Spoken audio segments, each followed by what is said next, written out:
incollable sur la géopolitique. Jean-Baptiste Noé, notre spécialiste qui, comme chaque vendredi, vient nous confier son À travers le monde. Bonjour Jean-Baptiste. Bonjour Frédéric.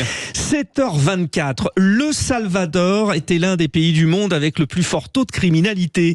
Mise en coupe réglée par le Maras, la population civile souffrait de ces attaques quotidiennes. Élu en 2019, le président Nayib Bukele est parvenu à baisser la criminalité avec des méthodes qui inspirent les autres pays d'Amérique latine.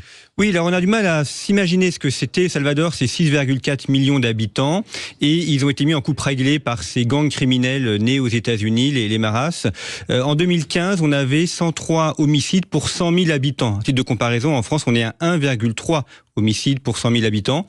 120 000 morts en 6 ans, c'est colossal, c'est le pire qu'un pays en guerre, avec des attaques entre gangs qui contrôlent la prostitution, la drogue, trafic d'armes, beaucoup de victimes civiles innocentes tuées dans ces règlements de compte, et puis une mainmise également sur les entreprises qui devaient payer une taxe pour financer les maras, et ceux qui refusaient de payer étaient abattus.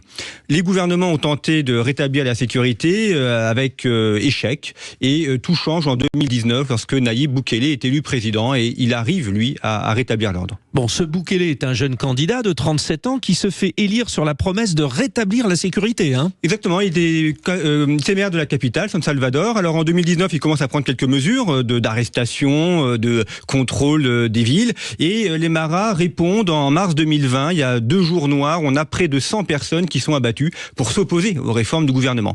Et là, Bukele accélère, il multiplie les arrestations. Aujourd'hui, on a près de 75 000 personnes qui ont été arrêtées, c'est énorme. Il fait construire une méga prison au cœur de la jungle. Ouais, on a vu ces images. Ouais, 45 000 places, c'est énorme, c'est plus grand qu'une ville, des cibles de 80 personnes.